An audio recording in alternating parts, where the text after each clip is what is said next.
ሁለተኛው ዛፍ ይህንን ሲሰማ የራሱ የተለየ ምኞት ተናገረ።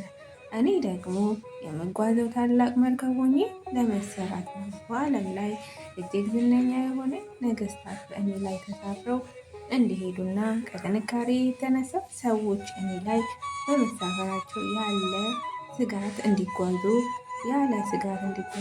የምፈልገው አለ። መርከብ ሆኖ በባህር ላይ ሲንሳፈፍ በአይነ ህሊናው እየታየው። ሰላም ጤና ይስጥልኝ ውድ ቤተሰቦቼ፣ እንዴት አላችሁ? እንዴት ቆያችሁ? የፈጣሪ ሰላም ከሁላችን ጋር ይሁን፣ የተረፍረፍልን እንዛለን እያልኩኝ ዛሬ በአዲስ ቪዲዮ ተከስቻለሁ። ወደ ቪዲዮ ርዕሱ ሶስቱ ዛፎች ይለናል።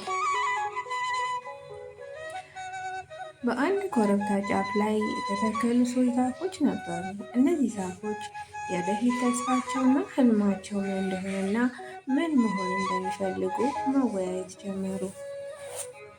የመጀመሪያው ዛፍ ታላቅ ንጉሥ የሚተኛበት አልጋ ለመሆን እመኛለሁ። ዙሪያዬ በልዩ ቅርጽ ሰርቼ ሰው ሁሉ እንዲያከብረኝ፣ ዝናዬ እንዲነገር እፈልጋለሁ አለ። ሁለተኛው ደግሞ ይሄን ሲሰማ የራሱ የተለየ ምኞት ተናገረ። እኔ ደግሞ የምጓዘው ታላቅ መርከብ ሆኜ ለመስራት ነው። በዓለም ላይ እጅግ ዝነኛ የሆኑ ነገስታት በእኔ ላይ ተሳፍረው እንዲሄዱና ከጥንካሬ የተነሳ ሰዎች እኔ ላይ በመሳፈራቸው ያለ ስጋት እንዲጓዙ ነው የምፈልገው አለ። መርከብ ሆኖ በባህር ላይ ሲንሳፈፍ በአይነ ህሊናው እየታየው። ሶስተኛው ዛፍ ግን ዛፍነቴን ብተው ያንዘፈዝፈኛል አለ። እኔ የምፈልገው ከዚህ ሁሉ ሳልነቀል ረጅም ዛፍ ሆኜ ወደ ላይ ማደግ ነው። እጅግ ከፍ ብዬ አድጌ የዛፎች ሁሉ ንጉሥ ሆኜ ለሰማይ እጅግ ቅርብ ሆኜ ሰዎች በእኔ መሰላልነት ወደ ገነት እንዲገቡና እኔ ባዩ ቁጥር ፈጣሪያቸውን እንዲያስታውሱ እፈልጋለሁ አለና ምኞቱን ተናገረ። ይህን ተነጋግረው እንደጨረሱ አናጺዎቹ ወደ እነዚህ ዛፎች መጡ። አንደኛው አናጺ የንጉሥ አልጋ ለመሆን የሚመኘውን ዛፍ ቀረብ አለና ካየው በኋላ ይህ ዛፍ ጠንካራ ይመስላል፣ ወስጄ ለቤቴ ሰሪዎች እሸጠዋለሁ አለ። ይህን የሰማው ዛፍ የንጉሥ አልጋ ሆኖ መስራት ህሊናው እውን እንደሚሆን በመተማመን ፈነደቀ። አናጢው ወስዶ የሸጠላቸው እንጨት ሰሪዎች ግን የዛፉን ህልም ሳይረዱ የንጉሥ አልጋ አድርገው በመስራት ፈንታ የከብቶች የሳር ድርቆሽ ማስቀመጫ ሳጥን አድርገው ሰሩትና በአንድ በረት ውስጥ ተጣለ።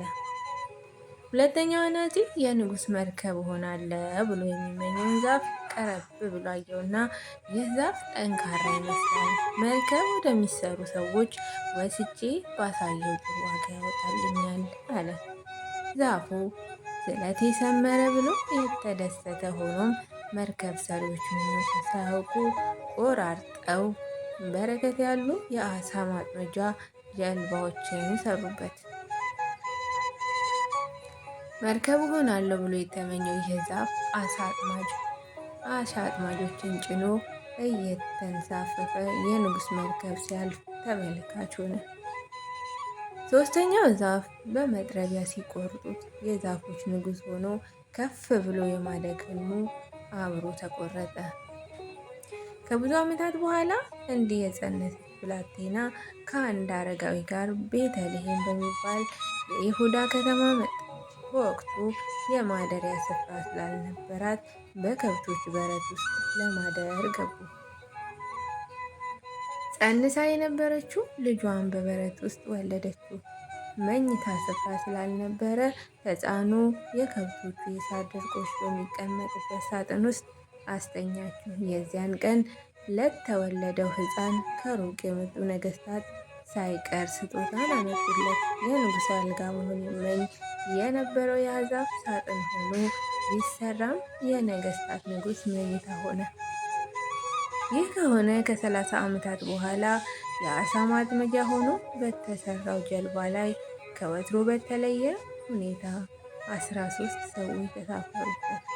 የንጉሥ መርከብ ለመሆን የተመኘው ይህ ጀልባ የጀልባነቱ አሰራር 3 ተሳፋሪዎችን ተሸክሞ ሲማረር በጉዞ መካከል ድንገት ትልቅ ማዕበል ተነስቶ መርከቧን ያናውጣት ጀመር።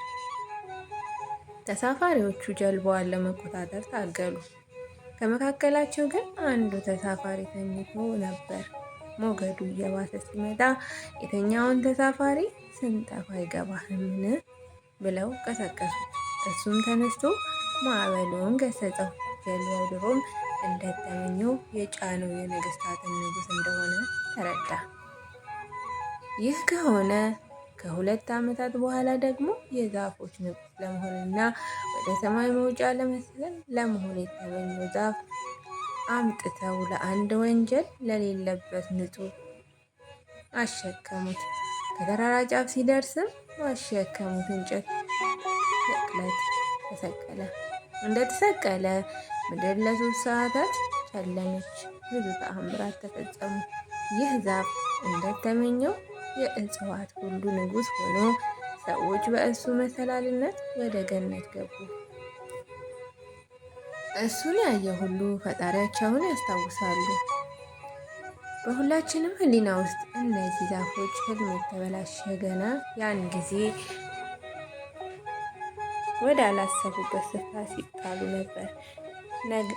ነገሩ አበቃ ብለን ስናስብ ግን የ3ቱም ምኞት ተሳካ። ይህ ጥንታዊ ታሪክ ምሳሌ እንጂ እውነተኛ ታሪክ እንዳልሆነ ግልጽ ነው። በዚህ ታሪክ ውስጥ ግን አንድ እውነት አለ።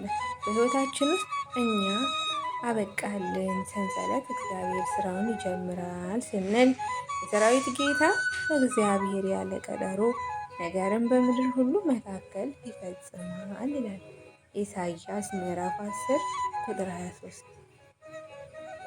ምንጭ ዲያቆን ሄኖክ ኃይሌ ቴሌግራም ገጽ።